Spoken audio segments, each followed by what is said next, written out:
faço um pronunciamento que eu considero importante para quem quer, de fato, fortalecer a cultura da democracia. Senhor presidente, lá no Rio Grande, teve um gaúcho que ainda em 1980 usou a seguinte frase que está até hoje gravada no seu próprio túmulo. Disse ele: quero leis que governem homens, não homens que governem as leis, ou seja, que se cumpra a Constituição. Frase do brasileiro e gaúcho Honório Lemes da Silva, o leão do Caverá, dita há quase 100 anos, está mais viva do que nunca. Desde a nossa redemocratização, nos meados de 1980, temos testemunhado processos eleitorais regulares. Foram 7 eleições diretas para presidente. Também temos mantido eleições para senador, para deputado federal, para governador, deputado estadual, prefeito e vereadores. Mas as eleições sozinhas, senhor presidente, não garantem uma verdadeira democracia. Creio eu que falta-nos a cultura da própria democracia, a cultura democrática.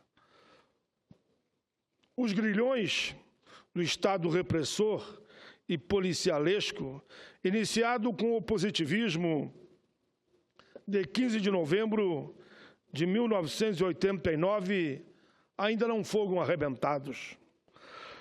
São 127 anos de coerção, de abuso, do é dando que se recebe, República Velha, República Nova, Estado Novo, regime militar, Nova República, era Collor, era FHC, e nós mesmos no poder não conseguimos mudar esse quadro. Mas, senhor presidente, não é novidade alguma para nós todos que a corrupção e as fraudes não são de agora. A nossa história está aí para ser consultada. É só quem quiser lembrar que recentemente saiu uma lista aí de mais de 700 pessoas só da Constituinte para cá. E mais 200 no momento atual, que está sendo discutido. E hoje saiu mais outra lista hoje de não sei quantos que continua na mesma linha. Em todos os governos, ela esteve presente. Não há um sequer governo que esteja livre de poder dizer: no meu governo não teve corrupção, porque teve. Lamentavelmente. Senhor presidente, restritas às suas épocas, umas apareciam mais e outras menos, dependendo dos interesses que compunham os lados do tabuleiro. Aliás, eu admito, o meu partido, o PT, surgiu justamente para mudar esse status quo. Dessa forma centenária de fazer política no Brasil.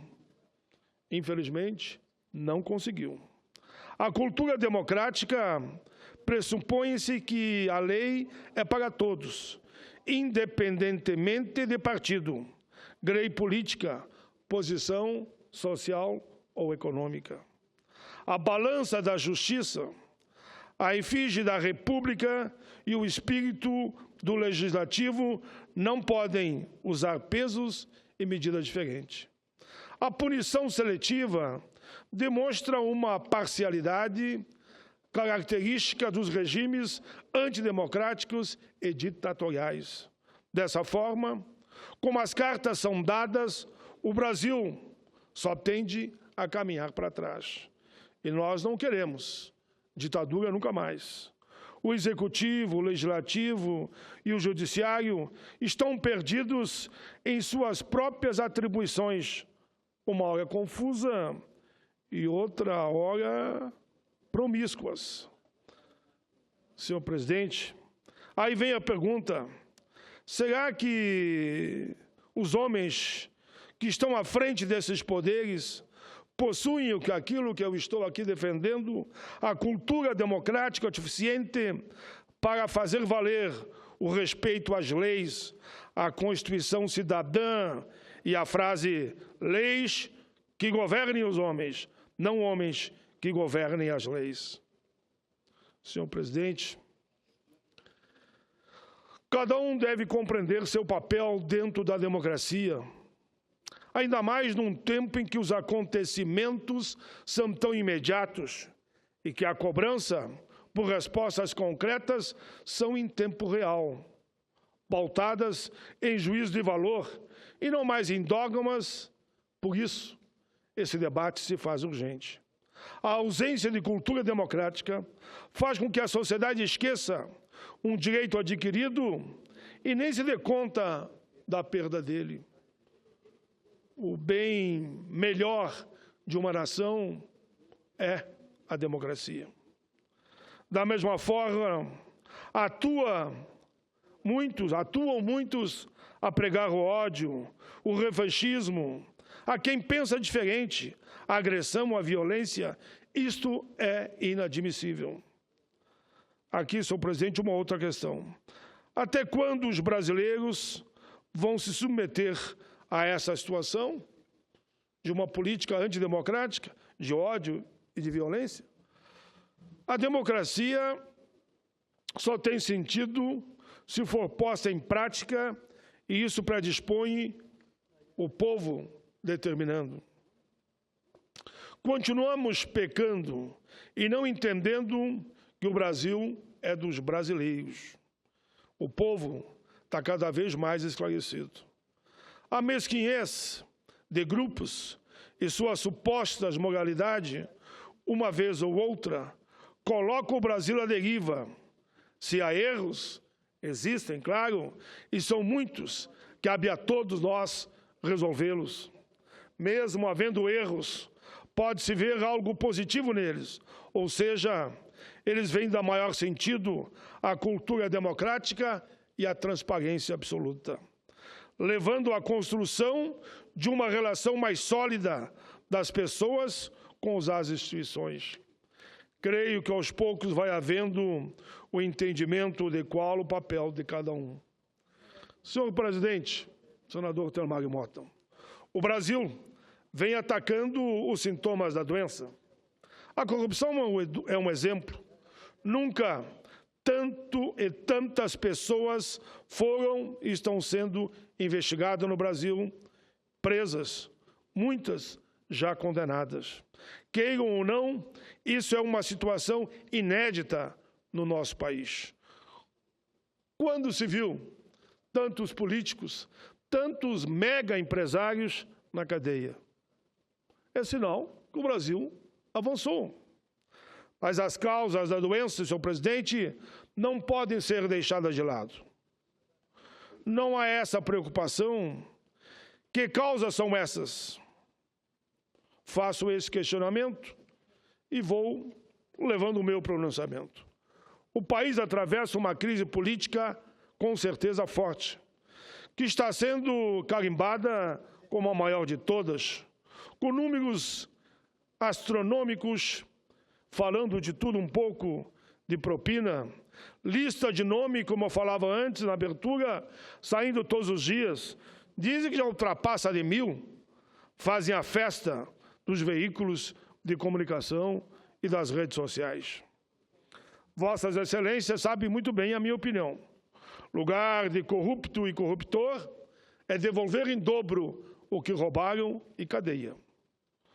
Os seus atos levam à falência dos serviços públicos. O dinheiro que é roubado faz falta para o hospital, saneamento básico, educação, segurança, estrada, infraestrutura, programas sociais e, por que não dizer, principalmente a saúde, que estamos tratando da vida dos brasileiros.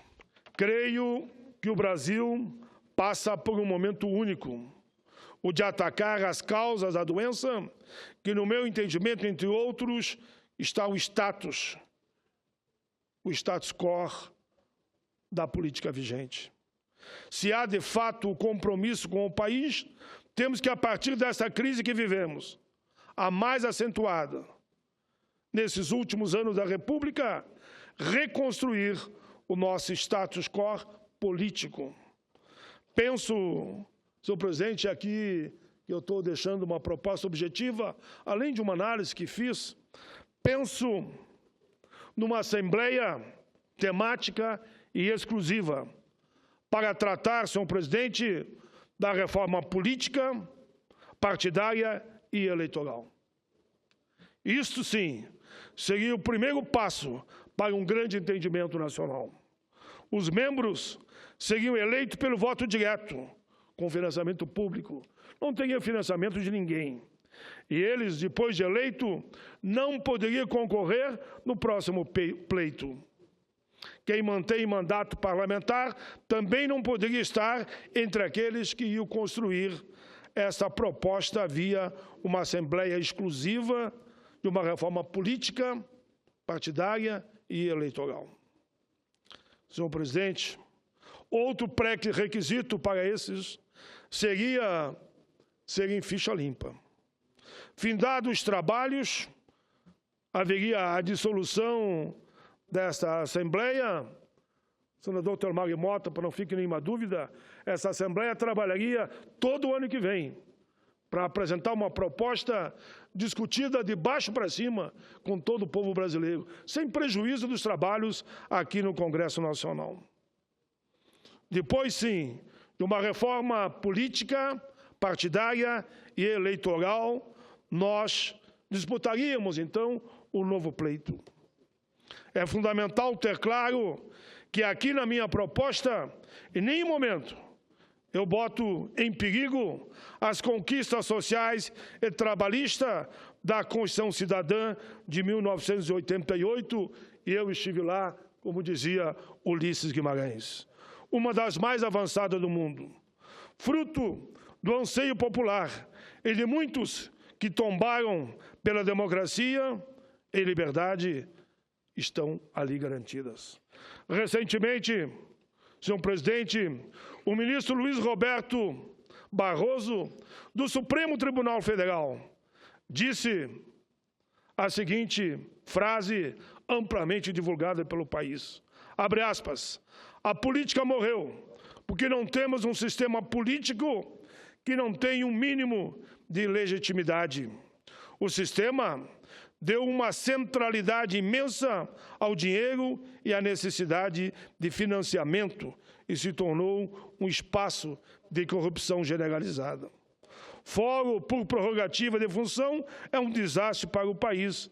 A minha posição é extremamente contra, diz ele, é péssimo. O modelo brasileiro estimula fraude de jurisdição, no qual, quando nos julgamos, o sujeito renuncia ou quando o processo avança, ele se candidata e muda de jurisdição. Por isso, queremos uma reforma política, eleitoral e partidária. O sistema como está, senhor presidente, senador Lindbergh, que já falamos sobre esse tema, o sistema como está é feito para não funcionar. As manifestações dos últimos 4 anos, julho de 2013, as de agora, de um lado ou de outro, mostram que o povo quer mudanças profundas no processo político, eleitoral e partidário, para que aí sim nós tenhamos uma disputa eleitoral baseado em outra matriz. Nós queremos, o nosso povo quer saúde, educação, segurança, transporte e uma luta permanente, que é um compromisso de todos nós, em defesa da democracia e contra a corrupção. Senador Lindbergh Faria, sempre, você sabe que Vossa Excelência tem sido aqui, eu dizia também ao senador Mário Mota, um guerreiro. Muito obrigado. E nós tivemos a oportunidade de falar alguns minutos por telefone, e Vossa Excelência me dizia que viria me fazer uma parte. E olha aí, senador Mário Mota, 14 horas e 15 minutos, ele está aqui para fazer uma parte sobre o tema que eu estou aqui discorrendo. Eu liguei para Vossa Excelência ontem, não sei se Vossa Excelência estava em Brasília, no Rio Grande do Sul, falando tão importante, como é importante essa proposta que Vossa Excelência apresenta, de convocar uma constituinte exclusiva para tratar de reforma política. Eu Acho que muita coisa mudou da semana passada para cá. Eu, sinceramente, eu acho que esse impeachment não passa, porque não tem base jurídica, porque cresceu movimentos na sociedade nesse sentido, repudiando o que seria esse golpe. Mas eu acho que a gente tem que apresentar uma agenda imediatamente ao país. Tudo bem, independente desse resultado, que eu tenho a mesma visão que Vossa Excelência. Acho que um ponto que é central é a retomada do crescimento econômico. Eu acho que a gente tem que olhar o que o presidente Lula fez em 2008, 2009, naquela crise, onde aumentou os gastos sociais, onde diminuiu 5 pontos a taxa de juros. Isso foi fundamental para que sobrasse espaço fiscal para mais investimentos. Então, um ponto é a economia. Acho que tem 2 outras questões que são muito simbólicas nesse momento. Apresentar uma proposta concreta que ataque a desigualdade do sistema tributário brasileiro, ou seja, alguma medida para tributar os mais ricos, seja taxação de grandes fortunas, distribuição de lucros e dividendos. Esse é um grandes ponto. Heranças, que também Heranças, esse é um ponto. O segundo é a democratização dos meios de comunicação. Essa nova juventude que está indo para as ruas está pedindo isso. Eu acho que o governo vai ter que avançar aí. E o terceiro ponto, que é central, senador Paulo Paim, é a proposta de Vossa Excelência. Eu quero dizer o seguinte, que eu quero sair daqui hoje no Senado para começar a articular isso. Quero conversar com o presidente Lula sobre isso, quero conversar com o ministro da Casa Civil, Jacques Wagner, também sobre isso, com lideranças da oposição. Semana passada, o senador Luiz Nunes aqui, conversando, disse, Niberg, nós temos que achar um caminho para fazer uma reforma política. Eu sinto que isso pode ser uma coisa que interesse a todos os partidos. E do jeito que Vossa Excelência faz, é melhor. Uma constituinte exclusiva que a gente pode tentar eleger já agora nas eleições de prefeitos. Essa é a intenção. E o ideal é que não sejamos nós, inclusive, que somos parlamentares. Uma constituinte exclusiva feita por personalidades da sociedade civil e que depois, como Vossa Excelência colocou também, não serão candidatos. Porque aqui, quando a discussão entra com deputados e senadores, a gente sempre tem uma coisa de pensar na próxima eleição. Então, o ideal é que tenha essa característica de ser formada por pessoas da sociedade civil. Eu acho que é fundamental entrarmos nesse debate, porque a narrativa inicial que queriam conduzir era que existia corrupção e PT, era corrupção e PT, corrupção e PT. Hoje isso está insustentável, senador Paulo Paim. Todos os partidos estão aí citados. Todo mundo está respondendo. Mais de 1000 nomes. Todo mundo está respondendo inquérito. Todo mundo está nessa situação. Então é PT. Ou nós devemos discutir de forma clara e franca que é necessária uma reforma política muito mais profunda. Nós já acabamos com o financiamento empresarial, mas nós temos que ir além, senador Paulo Paim. E eu digo mais, uma reforma política que tem a ver aqui com a eleição no parlamento, tudo isso, mas nós temos que abrir uma discussão que essa nova juventude, nesse período de redes sociais, que é de ter instrumentos também de participação mais direta da sociedade civil. Isso aqui nós estamos completamente fechados. Não tem jeito das pessoas interferirem. Eu acho que nós temos que discutir isso.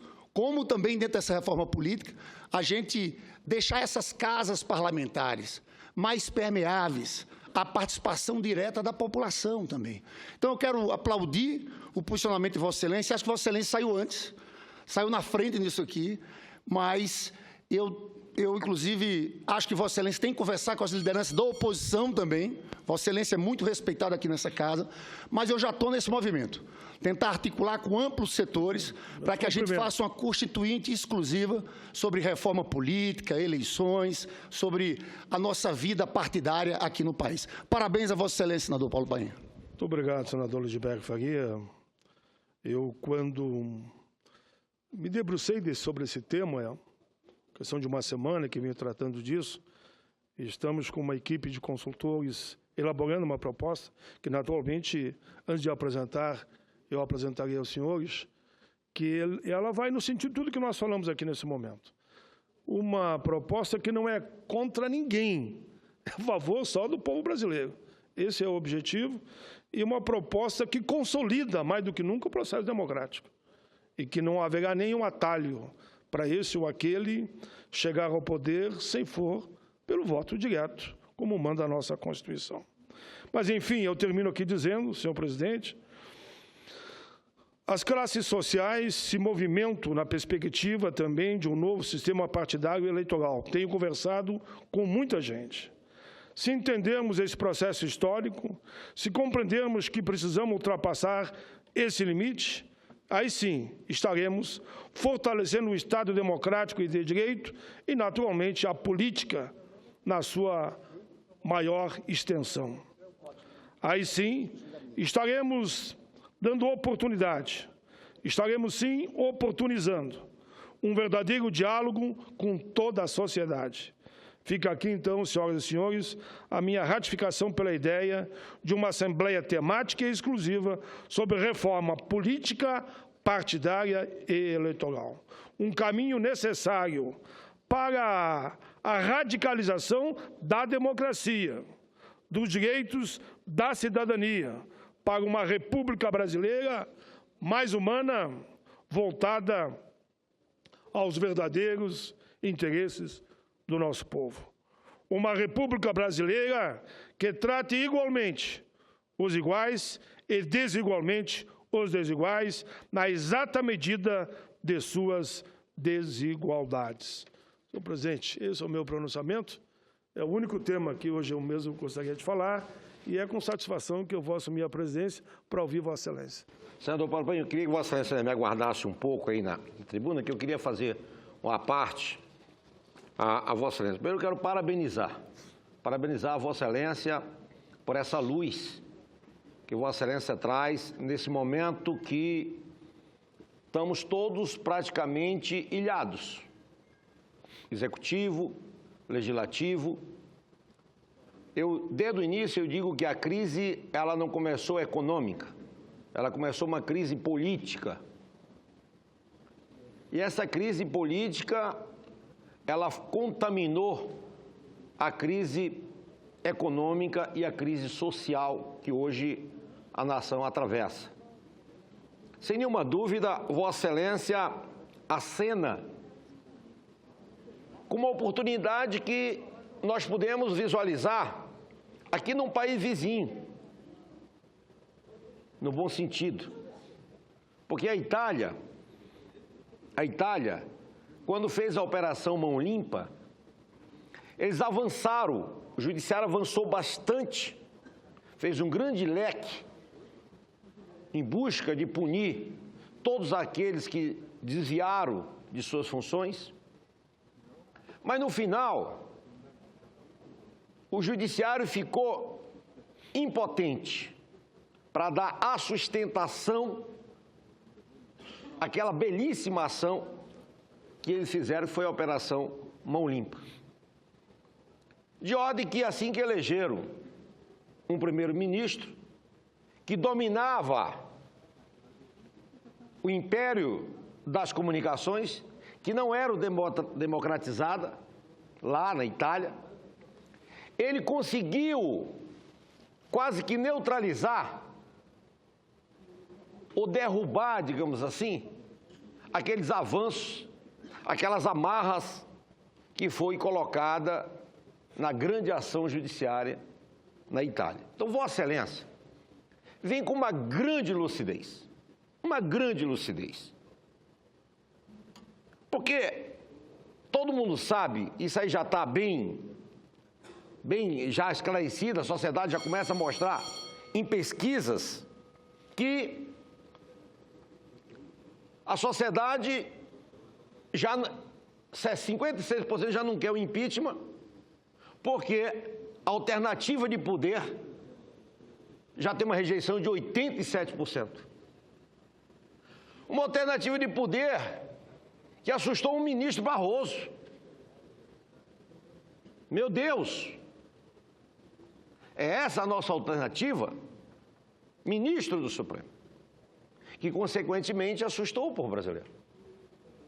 Então, Vossa Excelência tem muita sabedoria quando Vossa Excelência faz essa proposta dessa reforma verdadeira, política, partidária, eleitoral, porque ela, sim, vai trazer esse país para um outro comportamento político. Porque hoje o que se vê? Uma possível tirada da presidenta, quem está lá negociando? Aqueles que estão envolvidos em denúncia de delações premiadas, diretamente de corrupção. Eu dei só uma olhada rapidamente naqueles que rompiam, só 2 lá junto somavam 30 processos de corrupção. Eduardo Cunha e senador Romero Jucá junto, 30 processos, gritando a independência do Brasil. Ué? Então, assustou o ministro Barroso. Então, Vossa Excelência, mais uma vez, vai lá naquele Rio Grande do Sul, aonde a inteligência sempre imperou, o sentimento cívico, patriótico, de cidadania, Vossa Excelência é iluminado e vem a essa casa com sua cor negra, trazendo uma alternativa que, sem nenhuma dúvida, pode até ser que, rapidamente, por uma questão de vaidade, alguém não queira entender que esse é o caminho, e é o caminho, sim. Porque a reforma política que falaram nessa casa não foi uma reforma política, foi um arranjo de afogadilho. Por incrível que pareça, pela uma relatoria preocupada paroquialmente e não com a nação brasileira. Quem conhece, eu dizia aqui, estão trazendo uma solução paroquial para quem é detentor dos meios de comunicação para impor o Brasil. Porque essa reforma política, que não é reforma política, mas esse arranjo político que essa casa aprovou, um filho de uma empregada doméstica como eu, de um vaqueiro, um filho, um negro como é Vossa Excelência, não sentaria, não sentará com essa reforma que está aí, não sentará numa cadeira mais do Senado, porque está inviabilizado pelas formas que colocaram. Reduziram a eleição para 45 dias e só para a televisão, para quem detém os meios de comunicação e o poder econômico. Então, Vossa Excelência vem com uma grande lucidez. Acho que o tema é envolvente, o tema é brilhante e Deus iluminou a cabeça de Vossa Excelência. Eu me lembro aqui de Fidel Castro, quando perguntaram quando que ele ia reatar a sua a parceria comercial e econômica com os Estados Unidos, ele disse, quando um preto for presidente dos Estados Unidos e um papa for latino. E ele profetizou.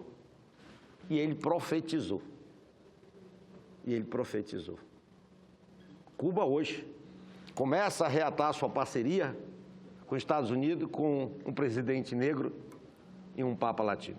Quero parabenizar Vossa Excelência e peço que Vossa Excelência assuma para que a gente possa também levar o nosso pronunciamento a essa casa. Me permita, senador Cristóvão. Eu faço questão que o seu à parte da presidência seja incluído na íntegra do meu pronunciamento, que algumas pessoas pediram que eu remetesse a partir daqui e desse momento, e naturalmente com convicção também, sem ouvir ele falar, eu vou pedir já que o à parte do Cristóvão seja incluído também. Presidente, antes disso, eu quero dizer que eu não tive a oportunidade de assistir a sua fala, nem mesmo pela rádio, e fiquei muito curioso a partir da fala do senhor Theomário. Eu queria saber se o senhor poderia me dar algumas informações. Em 1 minuto. Se resume em uma proposta de caminharmos para uma assembleia exclusiva para a reforma política, partidária e eleitoral. Estes seriam eleitos agora, nas eleições municipais, não pode ter nenhum tipo de mandato, concluído o trabalho deles, pronto a reforma, seriam dissolvidos e eles não podem concorrer. E aí sim, nós iríamos, claro, para as eleições gerais, mas com um novo patamar, com um novo marco, com uma nova matriz em matéria de partido, eleições e, naturalmente, a política. Essa é a síntese da proposta que nós estamos discutindo e que, até o momento, pelo menos, muita gente que tem feito contato tem apontado um caminho. Eu vou dizer uma frase que eu não disse, mas vou dizer agora, senador Cristóvão, porque eu não acredito que esse Congresso possa fazer uma reforma política que vá balizar as eleições do futuro. Nós entraríamos num outro debate com uma nova matriz a disputar as próximas eleições, seja na data que for acordada. Presidente, senador Penha, conte com o meu total apoio para isso. Acho que isso é algo que nós precisamos urgentemente. Agora, isso não resolve a crise atual. A não ser que a gente incluísse nessa mesma convocação da eleição dos constituintes também, desde que conte com o apoio da presidente Dilma e do vice-presidente, que a gente elegesse também o presidente e o vice-presidente novos para cumprir 2 anos de mandato. Porque se nós não fizermos isso, tem que ser uma emenda constitucional com o apoio deles, porque senão eles podem entrar na justiça e dizer que, mesmo com 2/3, estaríamos mexendo numa cláusula que não poderíamos. Porque se não fizermos isso, aí eu estou de acordo em parte com o senador Theomar e vou dizer em que parte. É que, de fato, hoje, quando a gente fala em impeachment, senador Theomar, muita gente esquece que a gente está votando 2 vezes. Votando para tirar uma presidente e para colocar outro no lugar. Porque ele está aí. Ao mesmo tempo, senador Theomar, o que muita gente até me lembra é que se o vice-presidente Temer tem essas dificuldades, ele foi escolhido pela presidente Dilma, pelo PT. Alguém até me disse, a presidente Dilma, pelo menos, alguém disse, não sou eu, cometeu um crime de responsabilidade, escolher Temer para vice-presidente. Eu vi isso e está um pouco na linha do que o senador Theomar falou, que seria, aliás, o ministro também, quando disse que viu a foto, mas ele foi escolhido pelo governo atual 2 vezes na eleição de 2010 e 2014. Eu tenho a impressão que a sua proposta, se viesse acoplada a essa ideia de uma antecipação da eleição de presidente e vice-presidente para um mandato tampão, fecharia muito bem a solução dessa crise. Obviamente, a presidente Dilma continuaria até essa eleição em outubro, mas eu acho que seria um caminho, porque continuar o governo com a presidente Dilma vai ser muito difícil, tendo em vista que, inclusive, a votação que ela terá para continuar não chegará provavelmente nem à metade dos membros da Câmara. A substituição dela pelo vice hoje é muito contestada por muitos grupos, muitas pessoas, levanta muitas dúvidas. A eleição de um presidente e um vice-presidente de forma antecipada seria a solução. E se vier junto com a sua proposta de uma constituinte exclusiva, será melhor ainda. Senador,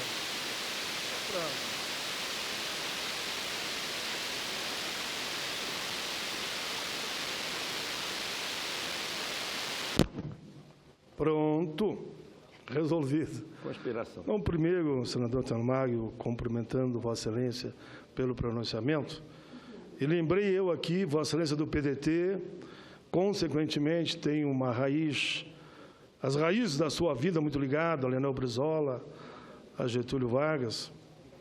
Eu me lembrei de uma frase que eu vi, escrita para sempre na história da humanidade, onde foi dito que, queiram ou não queiram, o dia que forem contar a história do Brasil, terão sempre que regar a caneta no sangue de Getúlio Vargas. Eu digo isso porque o PDT tem uma história que você sabe que eu admiro muito. Meu pai era trabalhista, getulista. O dia que ele morreu, eu, um moleque com 4 anos de idade, ele disse, morreu o pai dos pobres. E ele chorou. E essa história que eu lembrei agora foi baseada no seu pronunciamento históricos, que Getúlio saiu da vida para entrar na história. E quando a gente começou a discutir essa proposta, não querendo aqui nos comparar a Getúlio, mas foi muito querendo no momento em que há um confronto muito grande entre sim o impeachment e não o impeachment. Você já sabe, essa violência está nas ruas, está nos bairros e é muito forte. Eu tenho andado e tenho visto. Em aniversário, onde a maioria são parentes, o pau pega. E temos que ir para um outro viés. Por isso que no meu discurso, Senador Cristóvão, eu falei muito nessa cultura do ódio e a não cultura da própria democracia, que nos leva a apresentar uma proposta que pelo menos aponta caminhos. Um caminho que pode unir a todos, oposição e situação. Eu tenho também a visão, senador Cristóvão, que já foi expressa aqui por outros 2 senadores, que dificilmente passa o impeachment. O quadro que se apresenta, a mobilização da população, não é porque eu esteja entre aqueles que votará, e nunca deixei Mais querida do mundo. de vacilar aqui em matéria da minha posição. Eu votarei contra o impeachment. Disse isso desde o primeiro momento. Já quando começou essa discussão, lá no ano passado, ainda dizia mais.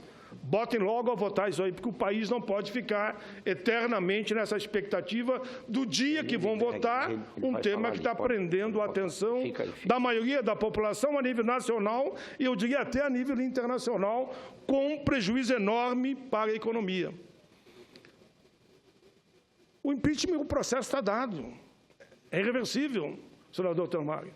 A votação vai acontecer até o dia 10 ou o dia 15. Então, nós estamos apresentando uma proposta para o... Eu não gosto muito dessa história de tudo aqui, é americano, né? Mas é day after, né? Mas é uma proposta para o dia depois. Eu quero discutir o que fazer a partir do dia 15. E não só ficar discutindo até o dia 10 ou 15 de abril, como muitos querem. E por isso estou apresentando essa proposta. Bom, a proposta vai ser debatida, discutida. Eu espero que a gente construa um caminho de concertação a nível nacional, pensando no interesse do conjunto do povo brasileiro, independente da posição partidária de cada um, que vá nessa linha de fazer o bem, como eu gosto muito da frase, sem olhar a quem. É isso, senador Teomário. Obrigado pela paz, senador Cristóvão.